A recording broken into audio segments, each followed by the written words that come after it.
Why, hello everyone, how are you doing this fine day? Hope you're enjoying your week. Welcome to another survival challenge. And here we are again, digging in that old Hellboy well. Having said that, if this is the first video you've ever seen from me, or you haven't seen the other Hellboy videos, I'm just kind of skipping over all the Hellboy information you need to know, because I already went over it in the previous video. So I'm going to put a link somewhere, probably, as long as I remember, in the right-hand corner of the screen. Click on it now, and that will bring you to my original Hellboy video where I actually go into a little more detail about Hellboy. And if you think you know everything you need to know about Hellboy because you saw the movies, you might want to click on that video because the movies are nothing like the comics, which is what this video is going over. So, you know, do that. But I've wasted enough of your time. Let's get started. First up on the chopping block, we have the Yautjas, the fucking predators. Now, one thing you're gonna notice about this list is normally I pair them from who's gonna do the worst to who's gonna do the best. And usually that comes in the form of the least powerful to the most powerful. That's not really gonna be the way it works here. Predator is not the weakest character on this list. In fact, he's probably like the second strongest. Because of the way the Hellboy universe works, it doesn't really matter how physically strong you are. There's a couple of other factors that take precedence, like your ability to actually function in this society and make deals with people and actually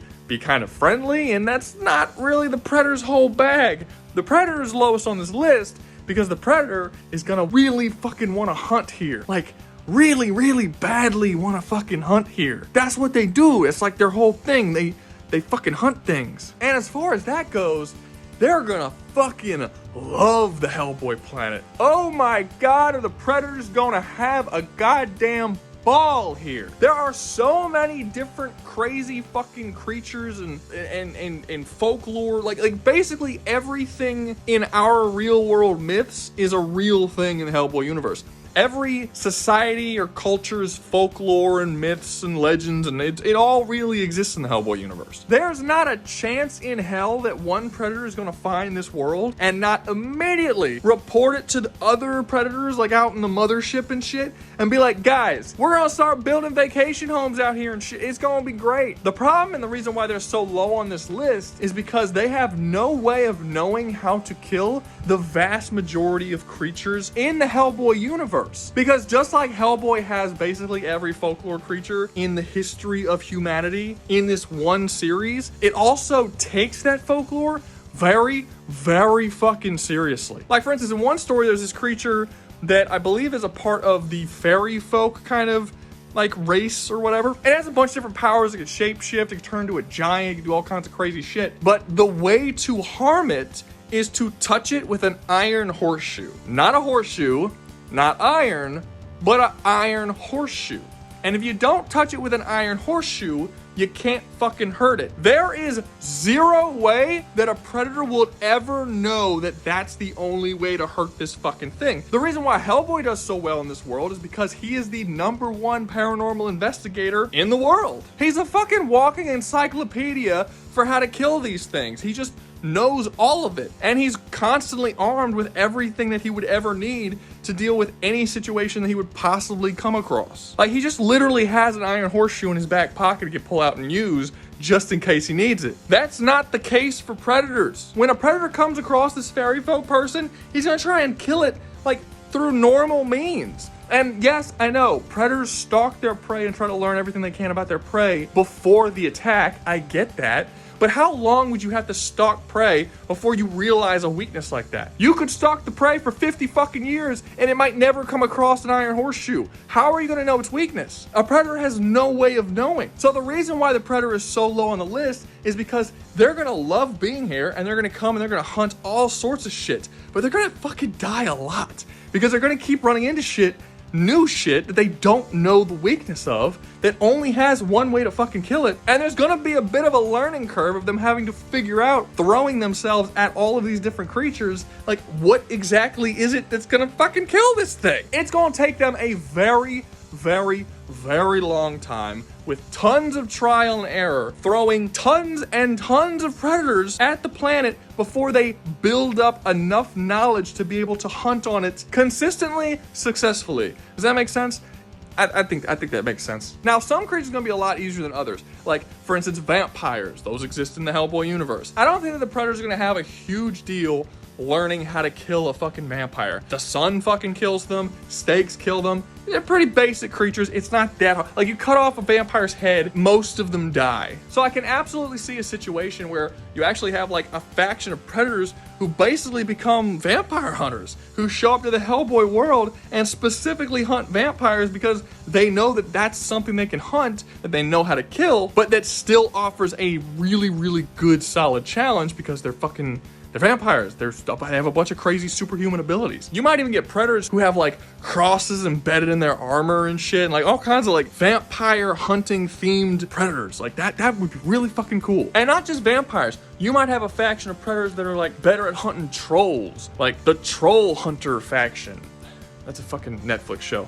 Never mind. But you know what I'm talking about. There might be different factions that start to get really good at hunting particular types of creatures in the Hellboy world. Maybe there's a faction that gets really good at hunting werewolves, and because of that, they start designing their technology and implementing like silver into their weapons and armor that allow them to more easily hunt those werewolves. And you'll start to get that among all of the different predator clans, where each one starts to design their weapons slightly differently so they can go after specific types of creatures all across the Hellboy planet. As more and more of these clans start to learn of this planet's existence, the possibilities are so fucking cool. But on the flip side, there's also a bunch of creatures on this planet that they don't stand a chance against. Like they can't possibly ever defeat. Characters like Rasputin, who it doesn't matter how much studying they do, how much trial and error they do, they just straight up won't be able to kill him. Koichi the Deathless, or Kochi the Deathless. I don't know. It's not an American name. I'm American, guys. That motherfucker with the sword, super immortal. He can't be killed. He's called the Deathless for a reason.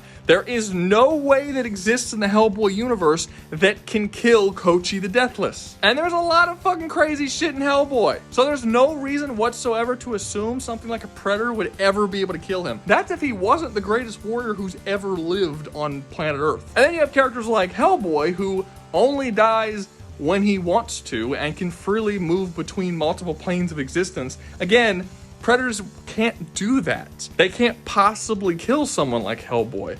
They'll keep trying, but they will never be able to succeed. So, in summary, I think they're going to absolutely adore the Hellboy planet. They're going to love coming here to hunt, but there's just going to be so many things on this planet they're not physically capable of defeating. And even the things they are capable of defeating, it's going to take them a very long time to figure out the exact ways of how to actually kill it. Because a lot of these things can literally be atomized, and as long as you didn't kill it with the rule that you need to use in order to kill it, it's still going to come back. The knowledge to kill it is an absolute 100% requirement in the Hellboy universe, and the Predators just don't have it. Next up, we have Jesse Faden from the Control Alan Wake universe. I guess it's called the Remedyverse? Yeah, the Remedyverse. And once again, Jesse is arguably one of the strongest characters on this list, but is lower for reasons. So if you never played Control, the simple version of what Jesse is a psychic. She can levitate herself, she can move things telekinetically. She has this gun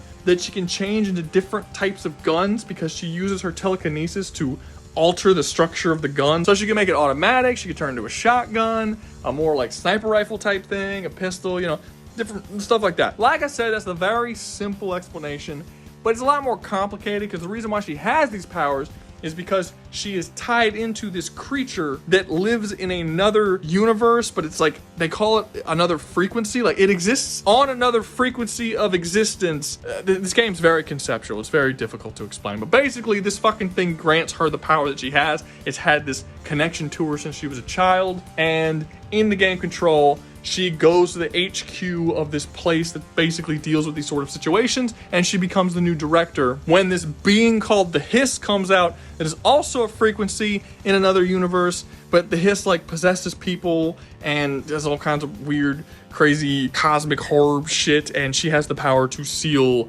these sort of rifts that the Hiss is coming through and infecting people with its weird, crazy, corruption Hiss powers. In terms of general power level, Jesse is really strong. She can easily just casually do like a force push and just fucking shatter this massive stone pillar. She can rip concrete out the ground and surround herself in it, making this sort of concrete shield that when people shoot bullets at her, she's like defending against it and shit. She's pretty powerful. In the Hellboy universe, she's not going to be able to take on like the absolute most powerful beings, but she'll be able to take on most, and she'll do pretty damn decently. She still has the whole issue of not actually knowing how to kill most things, but that's going to be fixed. I'll talk about that. The main thing that she's going to have a real big issue with is the fact that she can, in fact, reach into other frequencies and other universes, because the entire plot of Hellboy is about all of these different creatures trying to get Hellboy to open up a fucking portal into another world and summon this creature called the Ogdu Jihad, which is a cosmic godlike being that will then come over and basically just eliminate all life and do all kinds of fucked up shit. It's a whole thing. But in the Hellboy universe, Hellboy is the only person who can do that. He's the only one who's capable of reaching into this other world because of the right hand of doom, which was grafted onto him when he was a baby. When Jesse shows up in the Hellboy universe, she could be a second person who's capable of opening up that rift because she has a connection to another universe already and is capable of sealing off rifts that the hiss comes through. They might be able to do something with that. They don't have to spend the whole fucking series struggling to get Hellboy to open it, who they can't deal with because Hellboy is really good at fucking them up. Jesse is nowhere near as experienced in fighting all these beings like Hellboy is. So a lot of the most powerful people in the Hellboy universe who are constantly trying to get Hellboy might just be like, you know what, fuck it. If there's another one, let's not do him. Let's go to this Jesse bitch. She'll be a lot easier.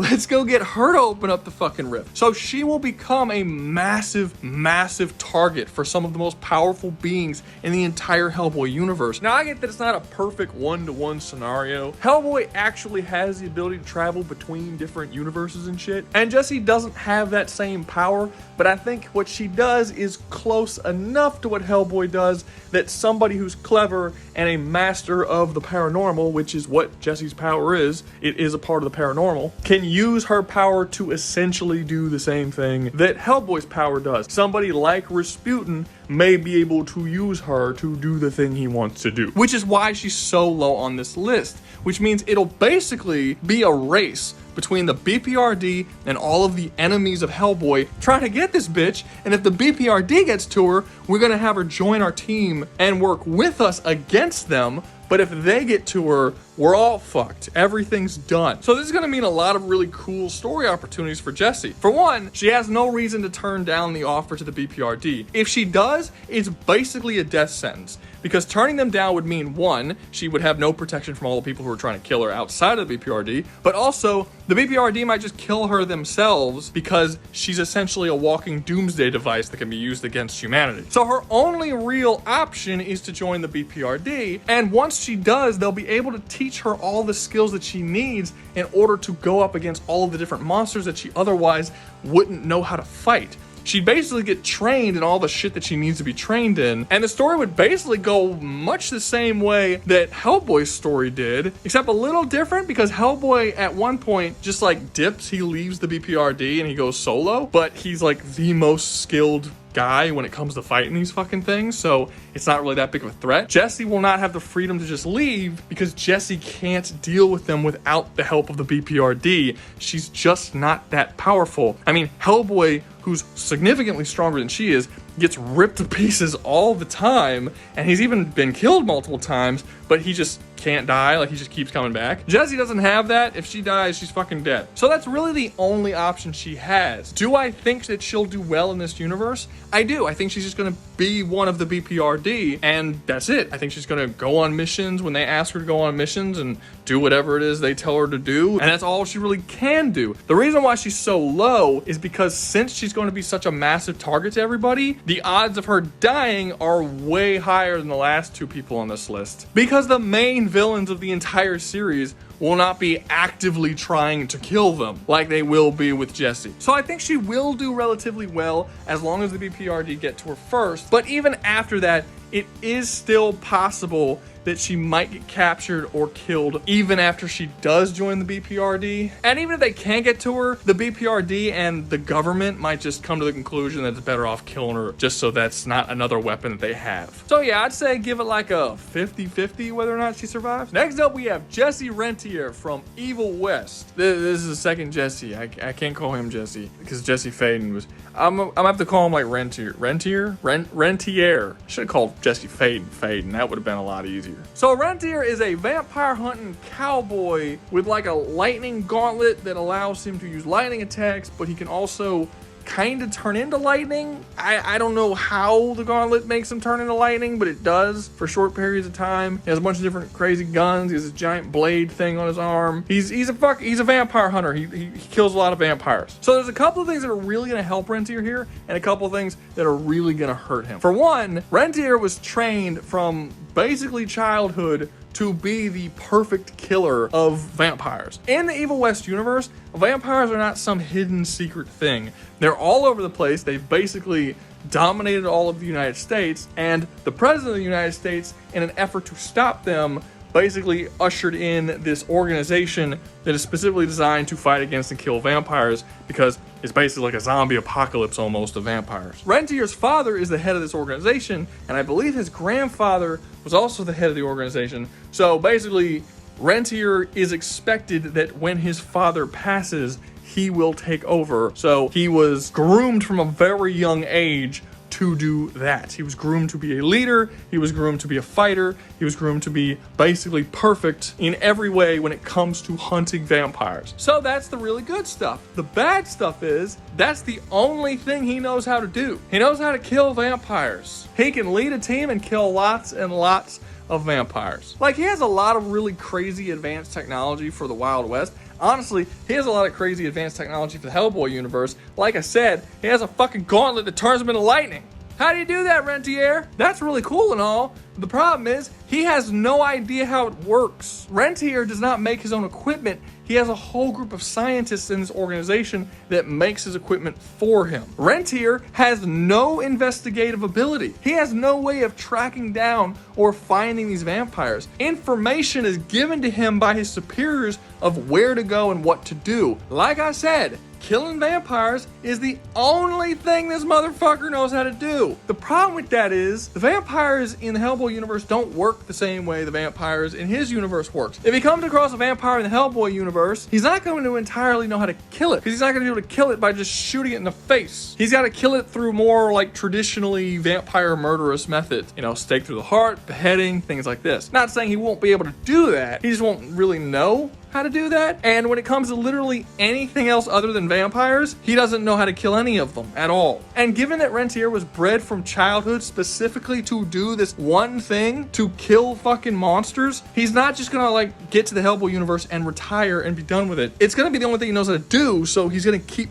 doing it. He's gonna hunt monsters in this world, not really knowing how to, and not really having the skills necessary to properly do it. Very much like Jesse number 1, he's gonna have to join the BPRD if he wants any hope in actually dealing with these things, which I don't think is gonna be that much of an issue, because I think he is going to be an asset to the BPRD while not being as much as a liability as someone like Jesse Faden. He can join the BPRD as a very skilled fighter and soldier, and all the other stuff he can kind of learn along the way, or maybe not even that, since he's going to be part of a team. Like, he doesn't know how to do the investigative side of the job, but Abe Sapien does. So you're going to have characters like Abe Sapien and Liz Sherman, who are really good investigators, who can get to the thing that they need to get to, find it, and figure out how to kill it. Then once they find that thing they need to kill, just be like, yo, Rentier, you're up. Fucking kill some shit. And then Rentier will jump up and fucking slaughter him and do his whole crazy lightning gunman shit. And the BPRD will supply him with the tools that he needs to deal with it. While Rentier is nowhere near the most powerful person that works for the BPRD, or more powerful than a lot of the creatures he's gonna have to fight against, he is by far the most skilled fighter the BRPD has. I mean,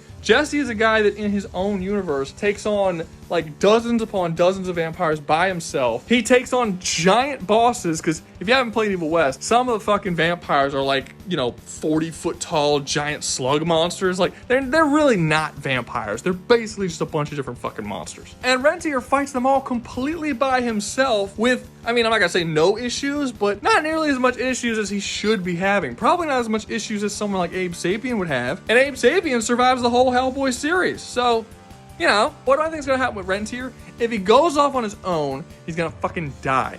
But as long as he's with the BPRD and he's open to learning new things and learning how to properly kill the things that he needs to kill, and is a part of this greater team, which again, I think the BPRD will want him because of how skilled he is as a soldier and a fighter, he'll do really well and will become a really good asset to the BPRD, and I think his chances of survival are considerably higher than Jesse Faden's because, one, he's way more skilled than Jesse Faden is, and two, he doesn't have a fucking target on his back where everybody wants to kill him. There's still going to be tons and tons of things that he won't be able to fight against. Again, won't be able to fight against Rasputin. He's going to get his fucking ass kicked by Kochi. He's going to be killed by Hecate. He's going to be killed by the Baba Yaga.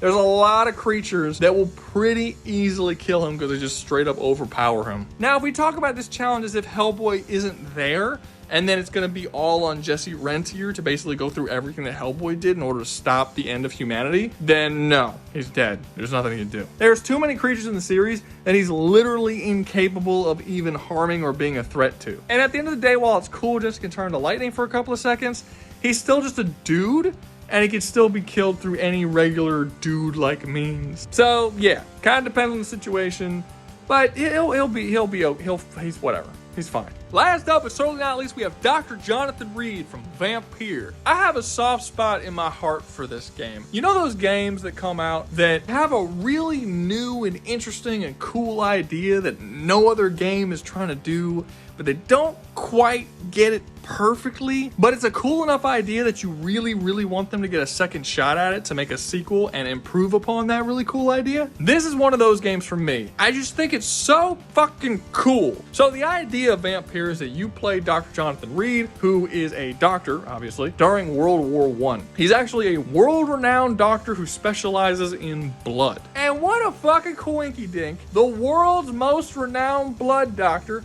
turns into a goddamn vampire. How lucky can you get? The basic concept of the game, and essentially the selling point or the elevator pitch, if you want to call it that, is basically that you're this vampire and the only way to level up in the game is to drink blood. Every single character that you can drink the blood of throughout the entire game is a named character with a storyline and a personality, and they're characters. They're fully scripted characters. They have a day and night cycle. They go home to their wives and children at the end of the day, all that kind of stuff. And their blood has a certain worth to it, and the more you get to know them and go down their storylines, the more valuable that blood becomes. So if you kill someone before you learn their story, you don't get a whole lot of experience, but if you go through their entire story and then kill them, you get a massive chunk of experience. So, sounds pretty easy, right? Okay, go through their stories and kill them. What's so hard? Well, the problem is you're not supposed to fucking do that, asshole. The game's morality system is based on how many people you kill or don't kill.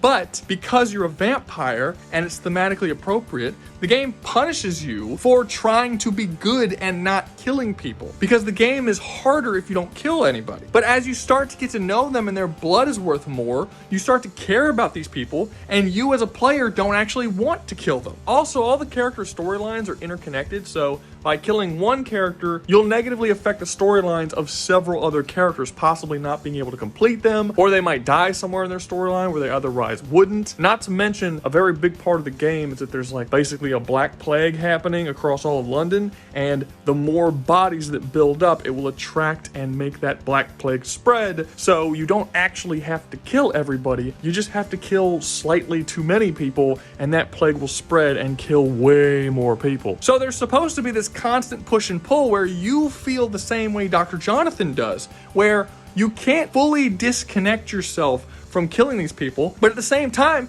you can't just easily spare everybody because the game gets really fucking hard if you don't, because you can't level up unless you kill somebody.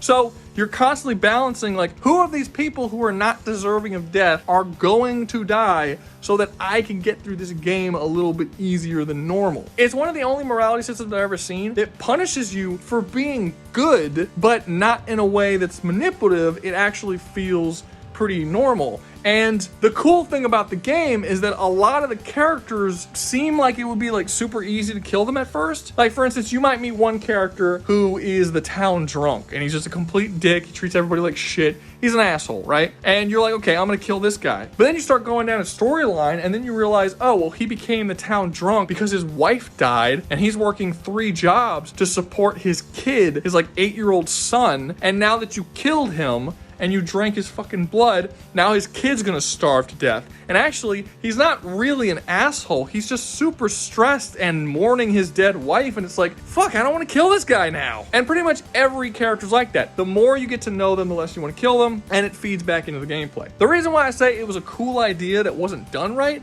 is because the game's not actually that difficult for the most part.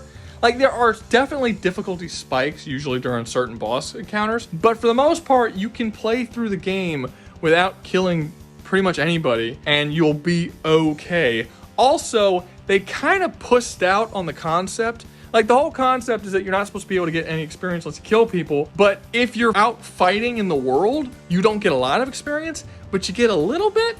So with enough grinding, you can actually level up a lot, and I feel like they should have just went all the way with it and rebalance the game to actually make it hard enough that would demand that you had to kill people in order to survive. The game would be impossible to fucking play, and take away the fact that you got a little bit of experience from killing people so you couldn't just grind your way to victory. To me, these were bad design decisions that sort of broke what you were trying to do with the game. But having said that, it's still a really cool idea. I really like the world they made here. I really like most of these characters, if not all of these characters. Dr. Jonathan Reid is a really solid protagonist that I enjoy quite a bit. The gameplay's fun. This is a cool fucking game. I want a Vampyr too. Anyway, so getting back to the topic of conversation, how would Dr. Jonathan Reid do if he wound up in the Hellboy universe? Well, he's at the fucking back of the list, so obviously he's gonna do better than pretty much everybody else by a large margin. Unlike anyone else on this list, he has all of the skills that he needs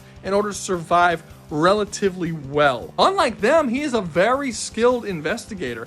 Even if he wasn't a skilled investigator, he has a couple of really cool vampire powers that makes him better at finding things, like having a blood vision that allows him to sense creatures around him and being able to tell what species they are and how strong they are just through the scent of their blood. He is, again, a world-renowned doctor that gives him value to groups like the BPRD that he otherwise likely wouldn't have, as well as all the crazy vampire powers he has in this game, which are like all of the best ones. You know how vampires have all different kind of powers based on like which fiction they are? Yeah, Vampyr takes all of like the best ones that you can think of from all these different series and just gives them to one dude. The dude can turn into smoke. He can control shadows under your feet to kill you. He can teleport. He can hypnotize you and control your mind. He can control the blood inside of people's bodies. He can coagulate all the blood in your body and block all your fucking arteries and shit from having blood move. In a game, it's just like a stun move, but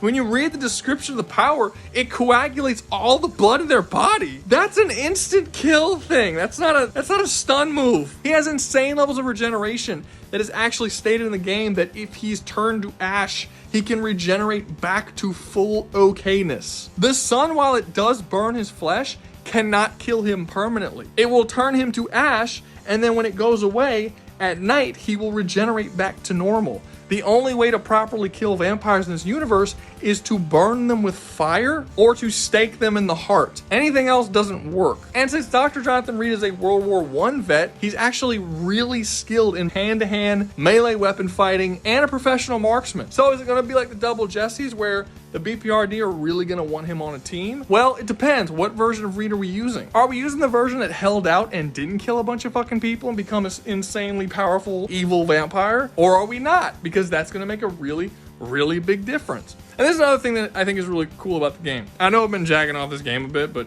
stay with me. So I've said this before where there are two types of RPG protagonists, right? There's the one protagonist where they're not their own set character, like you get to decide what type of character they are. This would be games like Fallout and Skyrim and Dragon Age and Baldur's Gate, and they're not characters. You can just play the game however. And then there are the RPGs where you do get to make decisions, but the character is always the set character. You can never go too far off what that character would do, at least not in terms of the story. These would be characters like V from Cyberpunk 2077, Commander Shepard from Mass Effect, Geralt from The Witcher, and also Dr. Jonathan Reid from Vampyr. While yes, there are good and evil decisions, you can decide to not kill anyone or to kill all the people, or to kill some of the people. The game makes it very clear that regardless what decision you make, Reid is not an evil person. He is killing these people out of necessity and because he has this massive craving that he can't get rid of. It's a combination of both. When you do an evil playthrough in Vampyr, Reid isn't actually being evil.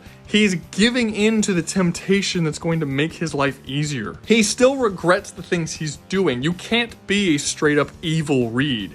You can just kind of be a weak Reid who gives into that temptation. What I'm saying is even the evil version of Reid doesn't love the suffering of other people. Like, you're not gonna ever become fucking Cain from Legacy of Kain, no matter how you play the game. And that sort of character dynamic has to be brought into this challenge against Hellboy. I still think that if he is the evil Reid, the BPRD are going to want to kill him and hunt him down and try to stop him. But it's not like Reid is ever going to betray humanity and go with the monsters and shit to try and wipe out all of humanity. It's not in his character to do that. So basically what I think is going to happen is that if you have evil Reid, he's going to have nowhere to go, no allies, but he's really going to be very difficult to kill as well. Like, the BPRD might hunt him down, but like I said, it's going to be difficult, man. Really, the only way that I see him dying as evil Reid is if specifically Hellboy comes after him, because Hellboy will be able to kill him. He has so many crazy powers and he's so skilled at fighting that I don't think that the BPRD themselves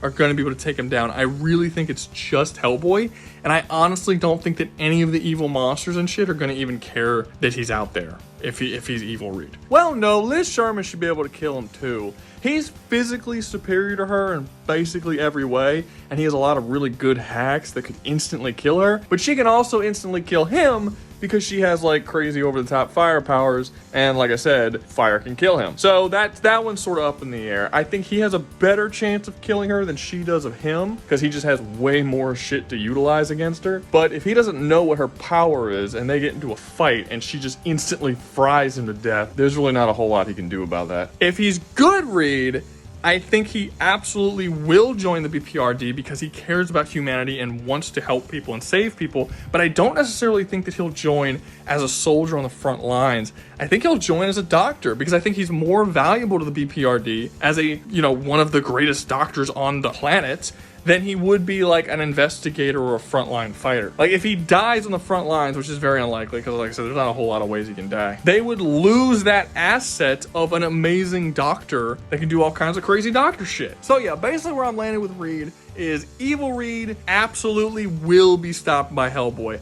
And good Reid will join the BPRD, but not necessarily as an actual agent, more so as a doctor and an investigator, because those are more valuable skills to them than just being able to physically fight people. Now, having said all that, something that I actually find very interesting about this whole thing, just using the characters that I've used in this video, I just made like a really fucking solid team for like a BPRD team, right? Like, this is a cool team. Predator, the two Jessies, and Dr. Jonathan Reid, you can make that an entire like paranormal investigator super team that joins the BPRD, and they could be like BPRD 2nd Division or something, and that's a fucking cool team. You've got your combat experts and your investigators, and like there's a lot of really cool stories you can do with that. You got an expert alien hunter, you got a vampire hunter and a vampire. That just creates interesting drama right there. Then you have the weird psychic chick that has a link to this alternate reality being who could fuck with all the multi-dimensional shit. Solid fucking team right there. Real solid team. And before you say, well, Rouga, that's stupid, a Predator is never gonna join the BPRD. Bitch, you don't know that. There's fucking billions of Predators. You're telling me not a single one is gonna be even the slightest bit interested in joining a group of people who just tell him, hey, you wanna fight the most hardest fucking shit on our planet? Join this team, we'll just point you at it and you can just go and try and kill it. I mean, go fucking have a ball. None of them are gonna be interested, not a single one. Come on, give these guys some agency. They'll be able to find one that's willing to do it. Stop trying to ruin my dreams, you fucking killjoy. But that's gonna be all for me. Hope you enjoyed the video. If you did, make sure to like, subscribe, comment, share, and join the membership. Remember, if you join the membership, you get videos early. And always remember, y'all stay safe out there, you hear?